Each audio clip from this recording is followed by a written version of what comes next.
नमस्कार, मी पंजाब डक. आज आहे 6 जुलै 2026. खास करून हे अंदाज आता देणार आहे केवळ कारण की पंढरपूरला जे यात्रेकरू जाणार आहेत तर ते आळंदीतून जात असल्यामुळं तर त्यांना सांगू इच्छितो की आळंदीची काय परिस्थिती राहणार आहे, नाशिक जिल्ह्याची आणि मुंबईची काय परिस्थिती आहे, त्याच्यामुळे तातडीचा मेसेज देणार आहे. आळंदीकरांना एक आळंदीला जे यात्रेकरू जात आहेत तर त्यांच्यासाठी जे वारकरी आहेत त्यांना सांगू इच्छितो की की आज रात्री म्हणजे पहाटे म्हणजे 2च्या नंतर ते दुपारपर्यंत आळंदीकडं खूप जोराचा पाऊस पडणार आहे, म्हणून हा अंदाज लक्षात. उद्या 4च्या नंतर म्हणजे 7 तारखेच्या नंतर संध्याकाळच्याला त्या पावसाचा जोर ओसरणार आहे. 8ला आणखीन ते पावसाचा जोर चांगला ओसरेल आणि 9ला मात्र चांगलं सूर्यदर्शन होणार आहे, म्हणून आळंदी पुणेकरांनी हा अंदाज लक्षात द्यायचा.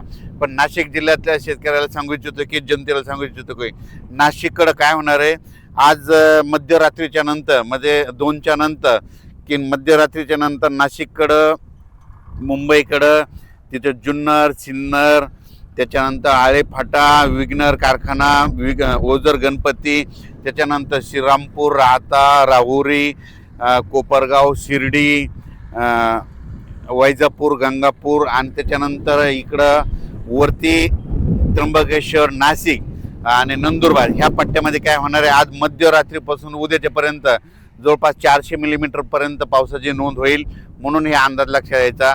आणि त्याच्यानंतर 8 तारखेच्या नंतर तिकडला देखील पावसाचा जोर ओसरणार आहे, मुंबईचा देखील 8 तारखेच्या नंतर जोर ओसरणार आहे. पण आणखीन 3 दिवस मात्र मुंबईकडे मात्र 3 दिवस म्हणजे आज 6, 7 आणि 8 तारखेपर्यंत पाऊस राहील. 9 तारखेच्या नंतर मुंबईचा देखील पावसाचा जोर ओसरणार आहे, म्हणून हा अंदाज लक्षात यायचा. आजची मध्यरात्रीपासून ते 8 तारखेपर्यंत जे नदीकाठचे गाव आहेत त्यांनी सतर्क राहावे, कारण की नाशिक जिल्ह्यामध्ये नाशिक त्र्यंबकेश्वरवरती मालेगाव त्या परिसरामध्ये इगतपुरीकडं इकडं ओझर गणपती इकडं विघ्नर कारखाना ते परिसर जुन्नर सिन्नर त्याच्यानंतर इकडं राहता शिर्डी कोपरगाव ह्या परिसरामध्ये म्हणजे आज मध्यरात्रीपासून ते उद्यापर्यंत म्हणजे 7ची रात्रपर्यंत म्हणजे 2 दिवस आणखीन खूप जोराचा पाऊस पडणार आहे. ओढे नाले वाहतील, नदीला देखील पूर येणार आहे, म्हणून हा अंदाज लक्षात घ्यायचा. आपण आपली काळजी घ्यायची, पाळीव प्राण्याची काळजी घ्यायची, कारण की खास करून हा अंदाज केवळ आळंदी पुणे मुंबई आणि नाशिक आणि या शेतकऱ्यासाठी आणि जनतेसाठी मुद्दाम दिलेला आहे. शिर्डीनगर अहिल्यानगर तसंच हे पाऊस त्याच्यानंतर घाटमाथा परिसराचं ते जोरदारच राहणार आहे.